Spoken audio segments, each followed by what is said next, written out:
So the elephant in the room, coming off of the wild, crazy success of Concord, is whether or not PlayStation is going to change their approach to live service games. Because at the very least, whether you think Concord's a really good game, whether you think it's a really boring game, or you think it's bad, doesn't really matter. No. The effect and the conclusion you should reach is that something didn't work, right?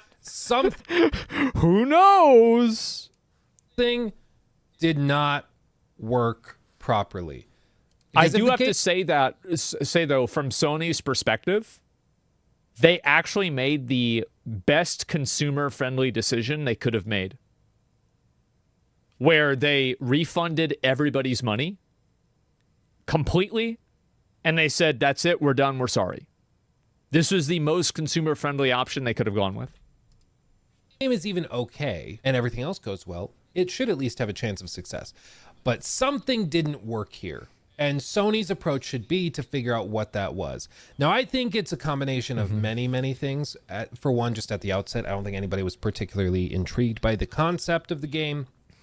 I think it looked kind of cringy to Everything begin with. about it was so bad. people were already kind of like, Yeah. And then they found out they were going to have to pay $40 for it. Really not a fan of that. And I'm going to have an unpopular opinion. I don't think that the $40 price tag played even 5% of the role of the game not being successful.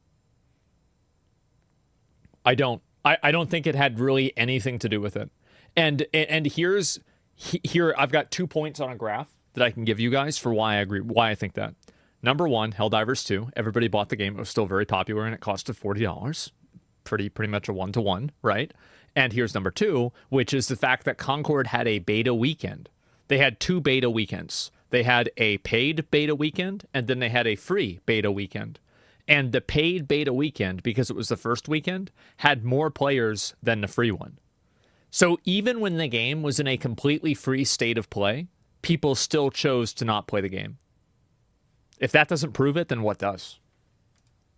And then the narrative started building and building that nobody was playing it, nobody was interested. And once that narrative takes hold, your live service game is dead.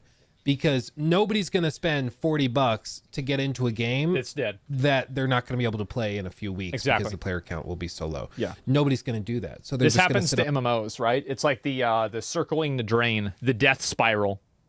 Was an Overwatch $60 at launch? Nobody cares about the money. People are going to, again, people will find a way to get the money together if the game is good enough. Was Overwatch 40? I remember it being 60, but I don't really remember, honestly. Maybe it was 40. Overwatch launch was hype. Yeah, and to be honest, that was years ago, right? So the culture's changed. on the sidelines. Because why would they? Why would they throw $40 away effectively? So I think there were many, many things that stacked into Concord's demise.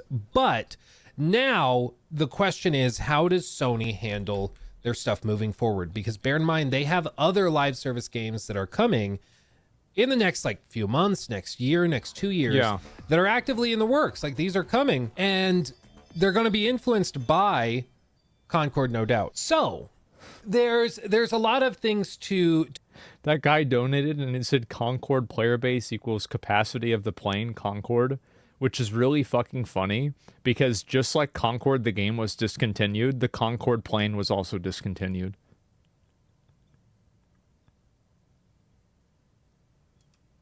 To kind of stack into this money laundering. It's so good. Is that the grand strategy? Yeah. So I think Sony at this point should be looking at some of the competition, and they should be looking at games like Suicide Squad, which launched at 70. This is a competition of who can lose the most money. Narrative vignettes, certainly. Yeah. They tried to sell it as being, it has the most cutscenes of any game we've ever made. Wow. I mean, granted, there's only 2 hours of gameplay, but, and we repeat that for dozens of hours across the seasons, but still, whatever, shut up. But they should look at that and acknowledge that. Skull and Bones, also been memed on a lot. It's actually performing the best on Steam, at least. That's crazy. 1,500 players? That's a lot of people. I mean, for only $100 million for the first quadruple A game, 1,500 players? Wow. Of any of these games, and it also is a huge game on console and on I mean, huge is generous, but it's much bigger on console and the Ubisoft launcher. So Sure, I would assume that probably has presumably like have a 10K. lot of people actually playing Skull and Bones right now on a Friday morning, in the US, which is honestly pretty surprising. I did not think. Sure. If you rewound the clocks to like November of last year, I would have thought that Skull and Bones would probably be the most dead of all of these games, but no, it's actually performing the best, which is really funny. Yeah, the quadruple A investments. I can't see why. That game looks so terrible. But I think also, like, I don't think that people understand how much negative feedback can affect a game. Like, there are games that effectively get aborted. Like, they're not even released yet and they're dead. They're like, people have already made up their mind that the game's dead. And I've seen it happen with like probably 10 games this year. It's actually crazy. Like Blue Protocol. Yeah, exactly. Blue Protocol. I mean, like, I think Throne and Liberty is going that direction too. Like, it's really problematic. And the reason why is that, like, first impressions and, like, people, like, obviously you have, like, these super casual gamers, but those casual gamers can't, by the nature of the fact that they're so casual that, like, they heard about Diablo 4 because they saw a commercial for it on TV, those people aren't really going to stick around and spend a lot of money. They're probably just going to buy the game and that's about it. So you don't build a community on those people. Doubt, didn't they? And then on the flip side, other games like Deadlock, which isn't even announced yet for... Dude, I feel so bad that I haven't played this yet. I need to play this game. For like, it doesn't have a release date announced yet. I've had a lot of friends of mine tell me I need to play. They did reveal it, technically. So they did do like an early development reveal drop, mini trailer kind of thing. Fun, very fast game. Here. Yeah, but I watched a little bit. Like, it was at 90,000 players while it was still unannounced. That's ridiculous. Insane. That's ridiculous. But it's because you've had streamers that have played it and have fallen in love with it. Shroud, famously. I don't even agree with that, because before Shroud even played the game on stream, it was still going up in players. Because, like, they finally lifted the NDA on the game, but even before the NDA, it already had, like, 40, 50, 60, 70,000 people playing. It's Valve. Hey. I mean, I think that the reception of CS2 has been pretty lukewarm. I'll be honest. I think people have had a pretty negative reception of CS2. Compare that over to Deadlock, and Deadlock has had a great reception. Tweeted out, or didn't tweet it, it was on a stream. He said that he has no doubt that Deadlock is going to be the biggest game probably in the world within months of it launching. Because he's like, it's honestly that fun. It's just very, very good. Whether that ends up being true, I don't know. I wonder if he's he's much more right. qualified to talk about these types of games than me. But at the very least, it shows you that it's not about marketing dollars. It's not about, it's about game quality. How you frame it. That's right. Like, it's at the end of the day about the game. That's if the game is good, the and value proposition. That's the only thing that matters. Enjoy the game, you'll get 100,000 people in there during closed access. Fucking testing. insane. Meanwhile, Concord, when they were doing marketed open betas, they couldn't pass 3,000. So yeah, you would hope that Sony would look at all this and try to learn from their mistakes. But I think a lot of people were assuming that Concord was going to be the game that they... I feel like multiplayer games is just really not where Sony excels right now. I think Sony really excels at creating great, like, single player experiences. And I think even if you look back at it, like Xbox, this is just me, right? This is just me. Nintendo is the great family PC or family console that always has the, like, good single player games and some good multiplayer games, right? It's like the best of both worlds in a lot of ways. And it's also innovative. Every single new console is different. And then Xbox is like the multiplayer console, right? You got Gears, you've got Halo, and this is talking about like a long time ago. You've got Modern Warfare, right? And like, so you had all those like big badass games. And then Sony was the console where you had a lot of these like really cool single player games, things like Ratchet and Clank, Jack and Daxter. Now we're getting God of War, right? And all of that, like racing games. Yeah. And so like that's, I feel like that's always been kind of like the distinction, right? Final Fantasy, yeah, Metal Gear Solid. And I know a lot of these games came to other consoles, but I feel like Sony has always been the king of S-tier single-player experiences. They learn from the mistakes of other live service games like Suicide Squad and Skull and Bones, and we're going to try and approach this game entering into a competitive market, and they were going to make it free to play and try to approach it that way, but they just didn't. And I've gone back and forth on why they try to do it. There's sort of the cynical approach, which is the $40 price point was just an attempt to get some quick cash because they knew that this was going to flop, basically. Because basically the options were, if this is when, you know, this is our timeline, they could release it free to play and then hope over time that paid cosmetics and stuff generate some good amounts of... Totally disagree with this opinion. I really, really don't agree with this. The reason why is because at this entire period of time, here's the other line that he needs to remember. The fixed cost of operating the game. And that red line goes like this. And in fact, it goes like this. Because inflation and other prohibitive costs that cause the game to cost more money. So, yeah, I actually don't agree with this. I think that Sony could realize that. They could see the writing on the wall. They know it better than probably anybody else does, and they made the right call. Money, but it starts out very, very low. I mean, you basically aren't making any money. If anything, more realistically, it starts down here and then takes off because there's operational costs and all that. But, and if you factor in the fixed costs, man, the fixed costs of server maintenance, like just game updates, everything, like all of that machine is millions and millions of dollars. You're never going to make that money back. And it's like, I know it might sound like a good idea. Maybe one day it's going to work. Like in like 8 years, in 10 years, there's a 5% chance that we could not lose $1 million, but we have to invest like basically you have a 5% chance to get $200 million in 10 years, and you have a 95% chance to lose $100 million right now. And I think that Sony said, you know what? Let's just lose $100 million right now. I think that's what happened. I think they made the right call.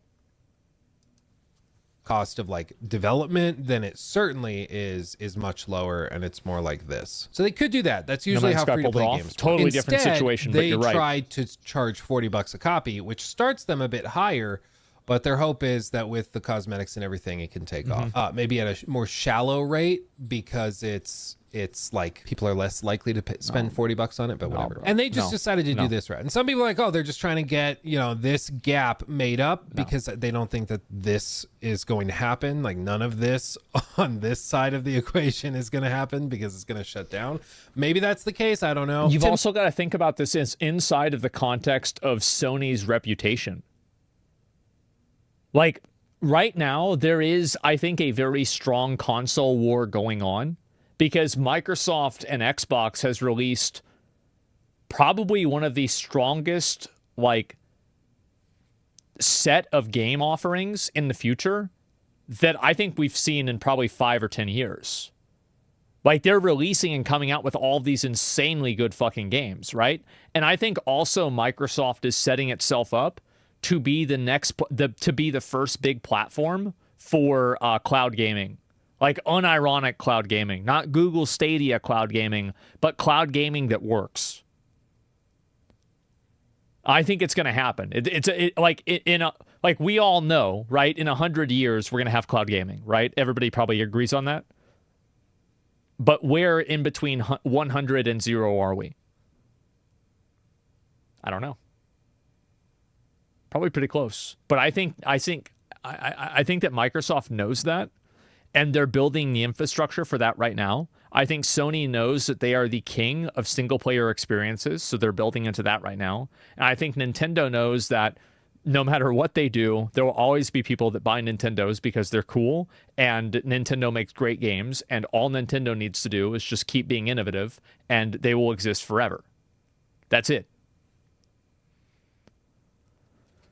Me, though, I think the the old adage, never attribute to malice that which can be adequately explained by incompetence. I think that holds true. And I think it's reflected by Sony's approach with a lot of other stuff, which is that they just approach things in the way that they always have, which is that they sell you a game at a certain price point, you buy it, and if you like it, you play a lot of it, and then they can maybe make some extra money. I just think that the executives are not that interested in doing the free-to-play model. They know what they're doing when it comes to selling premium games to people. At least they thought they did. And so they do. thought that They do. They're the best at it. that could carry it forward. But after Concord, it's pretty clear live service games in competitive markets, you cannot do that. It doesn't work. And that brings us to the elephant in the room over at Sony, which is a game that they saw a lot of potential in, coming from a studio called Haven. Haven is sort of an up-and-coming team. Notably, they have a lot of things, lots of job postings and stuff, but they were purchased in March of 2022 by Sony. You can see in this press release, about the new game. Sony Interactive Entertainment announced today that it has entered into an agreement to acquire Haven Entertainment Studios, also known as Haven Studios, a Montreal-based development studio formed by acclaimed developer Jade Raymond, founder of Ubisoft Toronto and Motive Studios, and one of the creative forces behind the blockbuster Assassin's Creed franchise. And this is true. There is a lot of talent here that they know what they're doing. They've made some of the biggest franchises in the world, which will make... I really don't even agree with that either. Because, think about how much talent there was at Arcane Austin. And it was all squandered when they failed with Redfall. So, if you get a lot of people together, it's like you can have somebody who's an amazing baker, but then you hire them to be a mechanic and they don't know how to change a tire. I think that's what's happening, right? It's a different Arcane. Yeah, but what I'm saying is that Arcane Austin, what I'm saying is that you can't have a game development studio and then have them totally shift what they're making and then expect the quality to transition over. The reveal of what they're working on, all the more baffling. But you can see, founded in March of 21 with an investment from Sony, Haven Studios is led by a premier team of game creators with over a decade of experience collaborating on some of the industry's most popular games and franchises. Haven Studios is currently working on its first project, a new live service experience for PlayStation built upon a systemic and evolving world focused on delivering freedom, thrill, and playfulness. Quote, Haven is an emerging studio with an exceptional team of talent, and we're delighted to welcome them into PlayStation as our first game development studio in Canada, said Jim Ryan. Jim Ryan is gone now, right? I feel like Jim Ryan announced he left PlayStation about 8 months ago to a year ago. I think that there's a reason why he left. I think that he left because he pushed Sony in a live service direction. And at the point that he left, they could already tell that direction was damaging to the company. He was asked to leave. Yeah, I think that's what happened. Jimmy, James, he's back. He's everywhere. The studio's focus on creating an original AAA multiplayer game will not only flex the power of the PlayStation 5, but will further expand upon the diverse catalog of gaming experiences that can only be found on PlayStation. So with Concord, they bought the studio after, again, they said that Concord took them 8 years. They bought that studio when Concord was very far along. They saw the game, thought it had a lot of potential, and then they bought it. Jim is just farming else. With this game we're about to talk about from Haven Studios, this is the new one. The studio was founded thanks to money from Sony. They put cash up to form this studio, so they've been in since the very, very, very beginning. Minus With 8 years, Concord, they kind of had the get out of jail free card of we didn't really make the game. We just published it. We bought them, but effectively we just published it. They made the game, though. We didn't have that much direct involvement. With Fair Games, they've been involved since the studio was founded, which is interesting, especially when you see what it is. In this announcement, they say with a team of over 60 employees and growing, he'll probably Haven show it Studios soon. will be the 18th studio to join the PlayStation Studios family. The day-to-day operations post-acquisition will continue to be run by the management team at Haven Studios in close collaboration with the PlayStation Studios leadership team. Terms of this transaction, including the acquisition costs, are not disclosed due to contractual commitments. We don't know exactly how much they spent on it. It could be 100 million, could be 50 million, could be 200 million. We don't really know. And we haven't really seen many leaks as far as I'm aware of how much they spent on it. But they've spent a lot. Probably a lot of money. So what is this game? What is this game that they spent millions and millions and millions of dollars on, and here we go. Represents a major investment? We saw this earlier. Let's look at it. Surprising. As you can see, CGI, not actual gameplay. Yep. Bear in mind, the goal of this should be to make a unique live service game. And these guys are from Ubisoft, okay? So so just ask yourself if this looks kind of Ubisofty.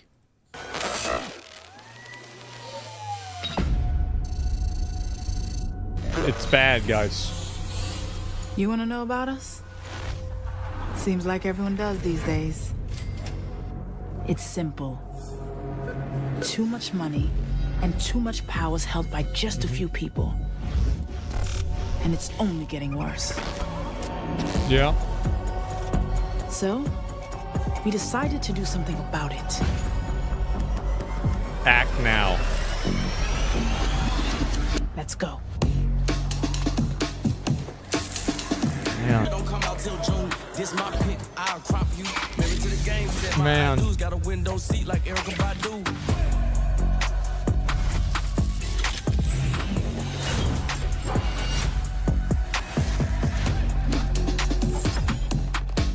This is the new big game from Sony, guys. This is gonna be it.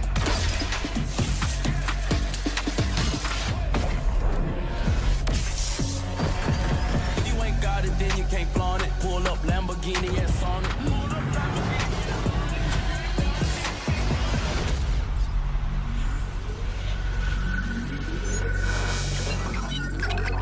Take it till you make it. Let's Man. just say the reception was not great. This was revealed May of 23. And even back then, the reception was not great. Eat the Rich and the game is the most corpo vision ever. The irony of a live service game based on eating the rich is levels of irony I can't comprehend, and I'm fueled by it. What's even more baffling is that the Look at the next one. odds are very high that they charge like $40 for Look this at one the as next well. one. It's Because again, I don't think you Oh, need to God, attribute please read it. like I Yeah. don't think you need to explain the $40 price tag for Concord by saying, oh, it was just them trying to milk everybody because they knew it was going to flop. I think that the people that made that decision were just so full of themselves, they thought people would honestly buy it and then still engage with it a lot. I just think they're that out of touch. I really think that that's all you have to say. Thanks to all our players, but we're unfortunately ending support 1 year later vibes to it. Another Concord I don't know if it'll last a year. with the same fate. You can take the devs out of Ubisoft. You can't take the Ubisoft out of the devs. I'm Man. almost 40, but even I am getting, how do you do, fellow kids, vibes. Eat the Rich creates a games as a service with seasonal battle pass and millions of microtransactions. Eat the Rich, gamers. Just ignore the fact that we showed our game in a mega corporation sizzle I never even thought of like all the irony with this, but like reading the comments, oh my god, this is so. real presented and pay us $70. $1 billion company makes a game about how rich people are bad. You sure want to go through with this after Concord, Sony? Concord just came out. You're next. The consumers keep you guys afloat. I'm yet to see a scenario where a gang of diverse high schoolers fighting the corporations is not cringe. Let me think. A gang of diverse high schoolers fighting corporations not being cringe. I don't know. Yeah, I'm not sure. Persona? I didn't play Persona. You're right, bro. Cyberpunk. Yeah, Cyberpunk was really cool. I don't know if they were high schoolers. Didn't she wait until after he graduated? She spawn camped him. So I don't think that really happened, but yeah. I also can't think of an example of that. Yeah. Again, I agree with Techno. There's nothing wrong with a diverse cast of characters. It's when your game can only be defined by a couple of taglines that are not particularly interesting to begin with. People kind of check out and are like, okay. I think that people just see too much real life politics in a game like that, and it makes them think that it's inauthentic. So like the game is called Fair Games. It's about eating the rich. and then it's showing like the amount of money that people have, and it's stealing stuff. I think it's just it's very off-putting to it's off-putting to me, at least. Is there? But like, what about the game? The checkbox game? Yeah. So Too many fights. Yeah. here's the deal with this. It's made by a very successful team of developers from Ubisoft. The vibe I get from this is very Watch Dogs. I mean, especially like this back here at the very end. If that doesn't look Watch Dogs to you, I don't know what will. But it seems very Watch Dogs inspired. They described it as having like an evolving world or whatever. My guess is that it's something where there's, Well, of course, like, there's an evolving world. That means that there's a battle pass, and they change one mechanic in the game every 45 days. Yeah, no, I know what that means. We all know what that means. We've played games like that for sure. multiple different mission types, and it's going to be something, I don't even know how to break this down. My guess is it's going to be something like this. Okay. We're going to have a series of missions that can be taken on. Okay. So you imagine this is like the UI, and you have all of these missions you can take on. That's probably what and it's each gonna of these be. He's right. represents stealing from some billionaire. Okay, so maybe this Which is like, I think that if you can't steal from poor people, the game's not that interesting. Because like this is for me, like every time that I play a video game, one of the first things that I try to do is kill myself. You remember back in Shadowlands, it was like the realm of the dead? Well, what happens if you kill yourself in the realm of the dead? Let's find out right now, immediately. Let's find. So what happens? Can you cut down a tree? Can you do this? And so like the more guardrails there are in a game, the more the game feels like it's not it's no longer transcendent. It's no longer an experience. There's no immersion there. There's no suspension of disbelief when everything in the video game just reflects what you're supposed to think in the real world. It's just boring.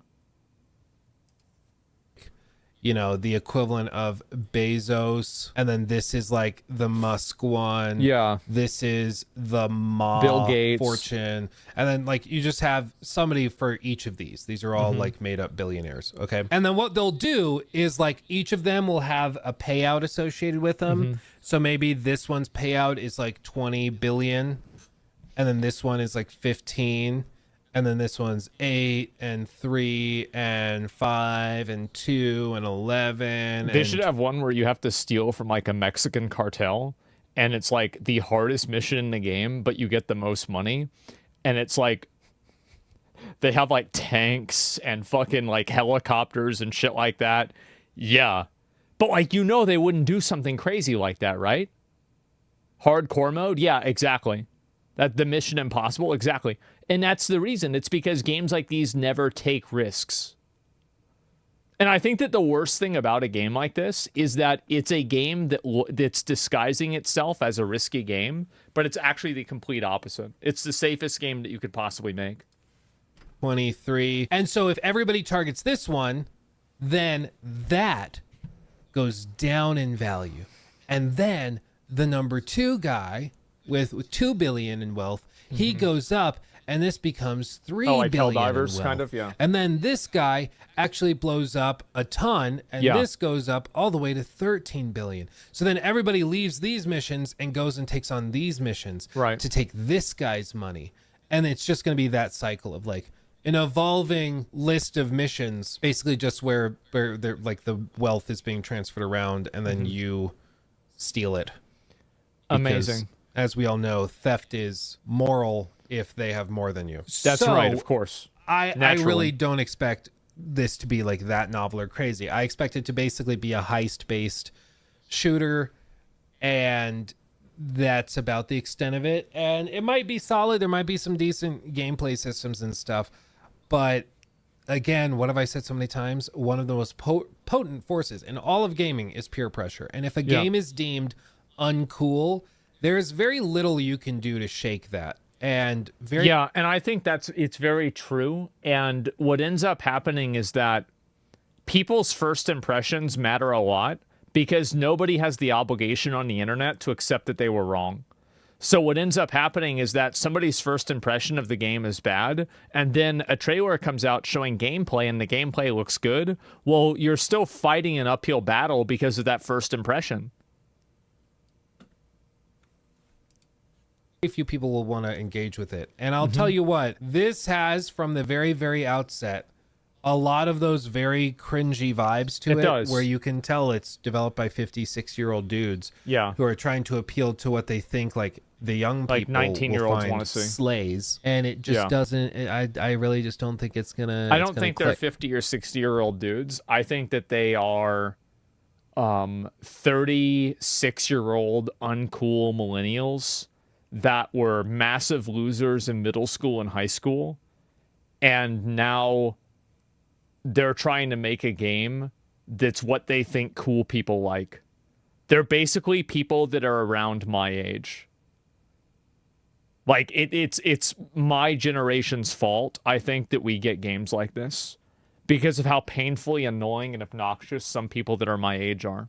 Like, and I remember what I said before about how when I was on Top Streamer, that I would be the gatekeeper for millennial humor. I hope I didn't disappoint you guys yesterday. I wasn't the gatekeeper. I was the Grim Reaper. I'm going to be honest. I gave people zeros.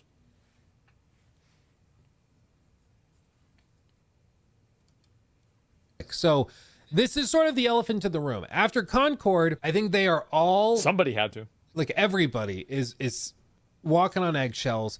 I think everybody is probably wondering what they're going to do here. Like, is this going to be a $40 price point as well? Are they going to still release this? Joe Raptor Money doesn't matter. the podcast on Wednesday, he was saying he wouldn't be surprised if they just cancel this, if they just Wow. can it. Wow. Because the odds that of would this be nuts. Like, if they can two big games like that, that would go it would be unbelievable if that happened. They'll abortion it? Yeah.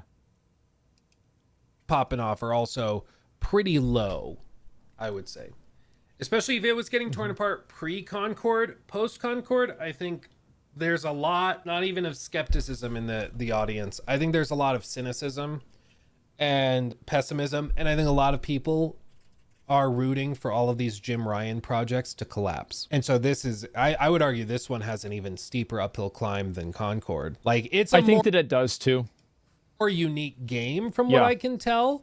It's not as easy to just be like, oh, it's an Overwatch clone. It seems, at least from this trailer and from the announcement of the acquisition, it seems to be more unique. But I think also after Concord, it hurts this game, like AoE damage. It's the same as like every game that doesn't do well that's like this hurts the next game that happens after this. It's like Forspoken and like that Dustborn game, that Flintlock game. Like there's like, it's like proxy damage, AoE damage, exactly. that what it makes up for in originality, it probably loses in cringe factor. It's Be definitely my cringe. expectation. I think it's kind of so. like Payday. Yeah, you could probably compare it to Payday. So Yeah. my guess That's is what people I don't compared it think to a they lot. cancel this. I think they see this through because I am still convinced that I think Sony is. You see it from the devs. You see it from some people on X/Twitter. I still don't think they really get why Concord failed, because I think it's really The reason why they don't get why Concord failed is because they're not allowed to. The reason why the game failed is because it appealed to an audience of people that are obnoxious and weird, and they're actually a much smaller minority than what was projected. That's the real reason why Concord failed. But journalists and people that are in the industry can't acknowledge that, because then that's siding with people that are perceived as racists or bigots or Nazis. So, like, the problem is, like, how can you solve a problem if you can't even say what it is? You can't. And that's the reason why it's happening. And unfortunately, like, you see, they're handcuffed, right? And this is the same thing. Like, we've seen so many games that do this. And it's like, well, why does this happen? And it's this massive elephant in the room that nobody wants to address, but very clearly plays a massive role in the success of games. And the games that do have things that are considered like woke in them are actually not really. I think that there is a woke is not when black. Like, you know, there's like the joke of, you know, there's two races in video games. There's white and political. That's not really what's going on here. It's like an attitude and a vibe. And I think the attitude and vibe of a lot of these games is like, what would it be like if everything that my parents told me was wrong? And the people that are older than me were wrong about everything, and all of the dumb ideas that I thought when I was 16 were actually true. That's like the vibe of a lot of these games, and I just don't think that they resonate with a large majority of people. I think that they're cringe and weird and annoying. Earlier, someone I used to know from Blizzard lived in LA, worked on Concord, and it definitely checks out. There it is, right? Yeah. I think you should put it off right now. There's a market for a game right now. Recent heist games like the new Payday are not really a success. Maybe it can work. Has it ever occurred to you that maybe the reason why they aren't a success is because the model isn't really that exciting anymore? And also, like, if the game is good, then great. But I think that also, like, a game having negative reception and people not vibing with the aesthetic of the game is absolutely massive. Like, I'll give you an example. Like, the Prince of Persia game that came out from Ubisoft, I think it was, like, I don't remember what it was called, but it was the side-scroller one. I played it. It was a great game. But people don't really care about that because they've already decided that Ubisoft is bad. That's it. Ubisoft bad. So now, like, the game was never successful. The Lost Crown, yeah, I enjoyed the game. I thought the game was good. But the problem is that once consumers make a decision, it's almost impossible to get them to change their mind. And I think Fair Games is going to be a victim of that. Easy to just hand wave it away and be like, oh, a bunch of bigots didn't like the character design, and so that's why it failed. Which I don't think is why it failed. I think it failed. You can explain. Well, here's the thing, right? Is like you can make a game about how Islam is bad and then go and try to sell it in Saudi Arabia, and a lot of people won't buy the game. And you can say that these people are, you know, like, they shouldn't, like, this, they should be okay with this, it's freedom of speech or whatever. But at the end of the day, the customer is always right. And it doesn't matter what you think the customer should like. The only thing that matters is what the customer likes. And you either meet that expectation or somebody else does. That's it. Like, it literally, like, the age of guilt tripping customers into giving you money is over. And it's been over for years. It's not a speech, it's a product. Yeah, exactly. It's a product, not a statement. Is probably a better way I would say it. But yeah. The failure of Concord very easily with a lot of other aspects. You know, lack of originality, the $40 price point, the low player counts that reinforce the low player count because nobody wants to buy into a dying game. Exactly. I just think there's many reasons why Concord failed. And if they're just going to justify it and explain it away with something like that, it's just going to be like Disney with Star Wars stuff. Oh, you didn't like the Acolyte? Well, that's just because you're a piece of crap. Yeah. You know, instead of actually acknowledging maybe the writing actually wasn't that good, maybe it's a concept we didn't really need to explore. You know, they never ask those questions because they can just hand wave it away with an easier it's because they're not allowed to ask the questions because people's minds are in a cage inside of the industry and they're not able to side or look at the, like, I'll give you a really good example of this. So do you remember earlier we spent like over an hour today talking about Dr. Disrespect? And like I was evaluating like, like what do I think about this is true? What isn't true? Like how do I see this? Like what part of this is right? Which one isn't? Like, you know, could Doc be innocent in this or not? And a lot of people kept accusing me of defending Doc, right? Like they kept saying like, oh, well, you're defending, like, why are you defending a pedophile? Whoa, what the fuck? Right? And so nobody wants to be painted in that picture. And I guarantee you people aren't going to look at it the way that I look at it. A lot of other content creators won't. And the reason why is because they don't want to get painted that way. That's the reason why. And so it's the same in this industry where it's like, you can't address this problem because if you do, you speak it into existence in their mind. It's an extreme mindset. Exactly. And so this is why it's continuously doomed to fail. Excuse to make. And I get the feeling that Sony is still making those same mistakes and that things haven't really shifted or changed for them in any noticeable way. So I expect we still see this. I expect we might even see Somebody this. says most people can't afford to say what they think. You're exactly right. Like, I'm very lucky personally that I can have opinions that are totally in opposition of my audience all the time, and even especially the internet at large. And I can do that and still be massively successful. Like, I don't think you guys, like, I don't ever think that it's lost on me how lucky I know that I am that I can do and say what I want to do and say for almost the most, like, the completely, right? Like 95%, 98%. There's only a handful of things I can't do. In opposition of your chat, yeah, absolutely. Like, I can conflict with my chat all the time. And I'll tell you the secret of that. The real secret of why I'm able to do that is because I never stop. I never stop making content. And if this video made you mad and you fucking hate me, there's going to be a video in 4 hours, and that one you might like instead. You just banned them? I did.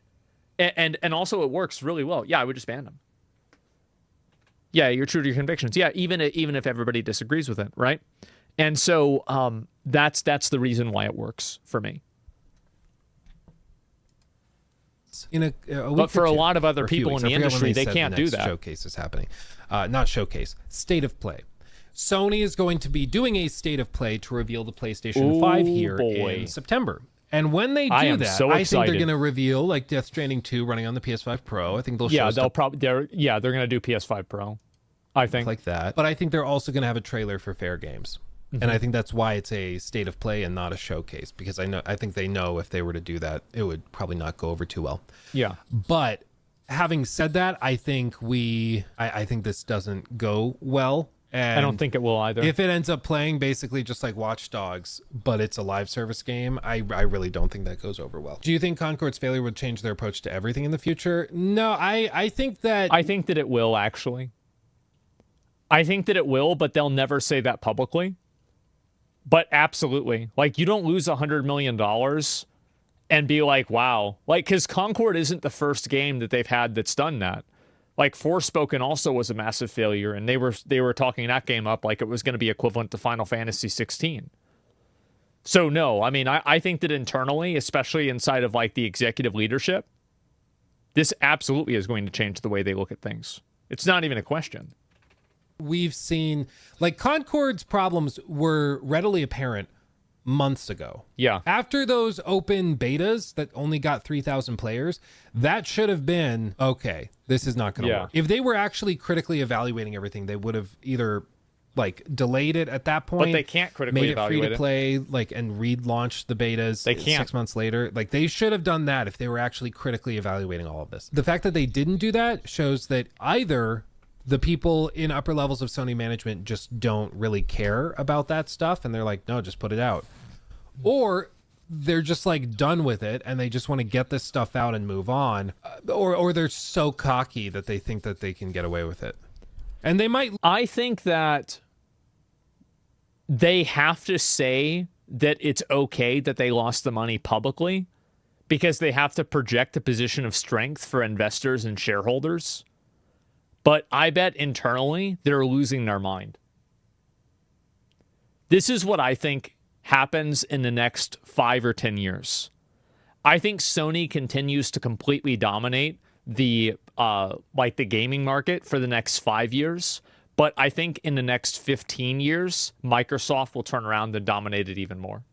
I think Microsoft is building a much stronger foundation with their offerings than Sony is. Look at it that way. They might be like, well, Helldivers popped Sony's off, dominating? so we'll try Absolutely. again with fair games. Look at Concord PS5 just, sales. was attacked by a lot of mean YouTubers, so that's why. That's the only reason, you know. But having said this, this is the elephant in the room. Everybody's watching it. Everybody's like, what are they gonna do? Because I don't think anybody thinks this is gonna become the next big thing. The I people don't that think made people the are going to game be did. dropping An executive at Sony probably Payday did. and Rainbow and Fortnite and all these other games to go and play this. And that's just based on a vibe from a cinematic CGI trailer, which, to be clear and to be totally fair, not very indicative. The people that make this game own Funko Pops.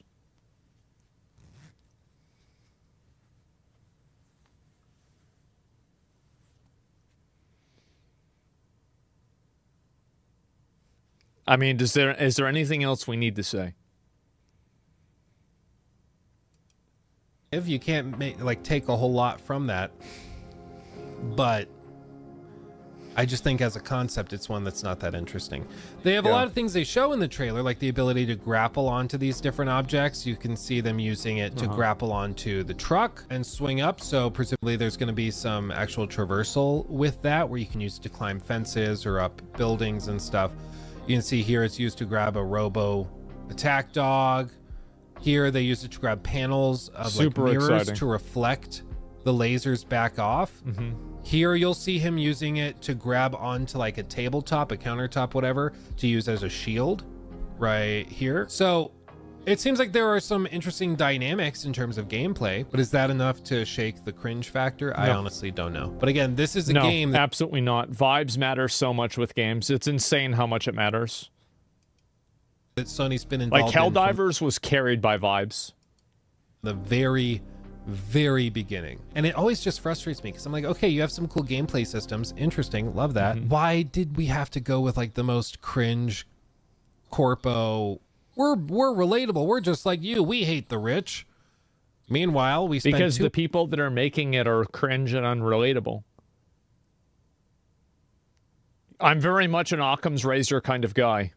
The simplest answer is most often the accurate one. Why is the game cringe? Because the people that are making it are cringe.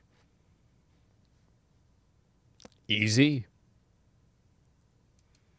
$200 million on this game, and we talked about this launch with the executive team on a retreat to Maui that we all flew our private corporate jets to. And it's just I don't know if they just think, I think it really reveals how little they think of you as a gamer. They really do think that you're going to be like, oh, yeah, eat the rich. Yeah, I play a game where I beat up the rich people because rich people stupid. And they really think that's absolutely the way they think. That is. And I don't think it's because they think that you're stupid. I think it's because they're that stupid. They're the ones that are stupid, and they can't see that they're stupid, so they just assume everybody else is too. Because they live in a bubble of other people that are stupid in the same way, and they think that they're the majority because everybody's afraid to tell them they're not. I fully disagree with that. Everywhere you read is eat the rich. They are listening. No, everywhere you read is not like that. This is just a handful of angry people on Twitter. That's all. You're not going to realize who the game is coming from, and you're just going to go along with it. It's just dumb. Yeah. But we'll keep an eye on it. I have a feeling we'll find out more in a couple weeks. There is the potential that they delay that reveal. If we don't see Fair Games next, at the next PlayStation event, I think the odds are pretty high that they're maybe doing some serious introspection after Concord. So I think that would be a good sign. Weirdly enough, if we don't see it, I think that's a good sign for it. But if we do see it, I think it's going to go exactly how you would expect it to go. I think it's going to be a massive failure. I'm going to be honest. I think these games have already, in these vibes of games, have already proven to just not really go well in the market, and people just don't like them. And I don't know how many games are going to need to fail in order for that to be proven. Now, the big question, you're right, will IGN rate this game a 7 or an 8? What do you guys think? A 7 or an 8? I mean, it's very hard to say. You think a 9.5, a 9? Oh, wow. That's adventurous. 8.6. Ooh, rounding up to a 9. Clever. Eat the Rich definitely has a lot more than a handful of people, but they're hardly going to give a rat's ass about this game, so who's it for? Most of the people who think Eat the Rich are just mad because they're not able to pay their student loans. Like, they don't really think this. They don't actually have any viewpoints about this. They just wish they had more money and they're mad about it. Like, that's literally all there is to it. This isn't some sort of grand design or some sort of fucking philosophy to them. They just want every user on Reddit and Twitter. Yeah, exactly. There's the video, by the way. This guy was right. There were some things I disagreed with him on, definitely, but overall, I think that he had a great viewpoint on this, and I think that I think this fair games. I'll play it, like the same as, I did promise I'd play Concord. I didn't play Concord, so I did break one promise, but I did do Outlaws. So hopefully I'll have time to play this when it comes out, okay? And we'll give it a real shot, and we'll see what really happens. You'd be surprised how many people say it. It's indeed nothing new. Well, the problem is that you'd be surprised how many people say it, but I think you'd also be surprised about how many people are like, they roll their eyes on it. They're like, oh God, not another one of these, right? Like, yeah, oh geez, it's another one of these people, right?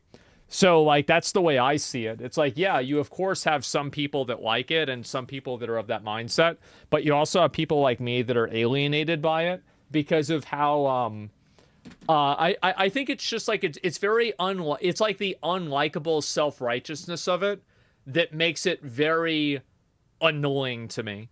I think that's the best way to say it. It's like, yeah, the unlikable self-righteousness. So annoying. I'll be right back.